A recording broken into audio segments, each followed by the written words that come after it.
El halachot, Hazak ou Baruch Rabotai, on est le 22 Shvat. Et comme hier, on a commencé un petit peu à parler de cette paracha qui est technique, mishpatim, les lois et les règles. Et on a essayé de comprendre une façade, pourquoi directement le premier message, la première règle après les 10 commandements, c'est les règles d'esclavage. J'espère qu'hier on a compris un peu mieux qu'on est tous esclaves, sauf si on veut voler comme un aigle et être connecté avec Dieu. Si on va essayer de rester fidèle à les vraies règles d'esclavage, alors quelqu'un qui décide de continuer à travailler chez son patron, alors on voit qu'il faut le prendre, le percer l'oreille. Par contre, malgré qu'il est descendu dans un niveau très très bas, en général c'est quelqu'un qui a volé et qui n'a pas de quoi rembourser, qui va devoir servir pour payer sa dette. Par contre, la Gemara dans le Talmud Kiddushin, page 20, elle nous apprend Kol la koneh aved ivri ke koneh adon le'atzmo. Chacun qu'il avait à l'époque un serviteur kénanéen, c'est comme si qu'il avait un patron.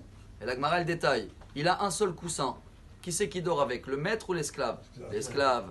Il mange du foie gras, l'esclave aussi. À tel point que c'est tellement compliqué, c'est comme si tu as un patron. Quel est le message pour nous? Et je crois que c'est très beau parce que c'est une grande journée aujourd'hui. Également, c'est l'Aïloula de la rabbinite Chaya Mushka, la femme de Rabbi de Lubavitch, qui est décédée il y a 32 ans, dans l'année 1988. Et que le message pour nous, c'est que même dans les moments les plus durs, les plus douloureux, les plus tristes, même où il y a entre guillemets une punition, il y a toujours une lumière, il y a toujours un salaire. Et Dieu, il veut nous montrer toujours ce point positif. Quand la rabbinite est décédée, tout de suite, un mois après, 33 jours après, c'était sa journée d'anniversaire originale, le 25 Adar. Et le rabbi, à la mémoire de sa femme, en pleine tristesse, il a annoncé les règles et les coutumes pour l'anniversaire de chacun. Et c'est là où le rabbi il a dit chacun qui va lire le Teilim de l'année qu'elle suit chaque jour. Quelqu'un il a 32 ans, il va lire le Teilim 33. Et chacun il va essayer de monter à la Torah si c'est un homme. Il va essayer de prendre une bonne décision.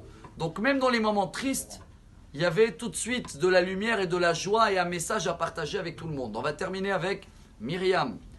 Myriam Hanevia, le Ramban, Rabbi Moshe ben Nachman, Nachmanite, il y a à peu près 800 ans en arrière, nous apprend que tous les jours, on doit se rappeler de 10 choses. Et un des 10 choses, Zachor et Asher Asa Hashem le Myriam. Rappelle-toi que Myriam a parlé de la Shonara, elle a eu la lèpre. De ça on doit parler, se rappeler, oui. Mais Rashi nous rajoute encore un point.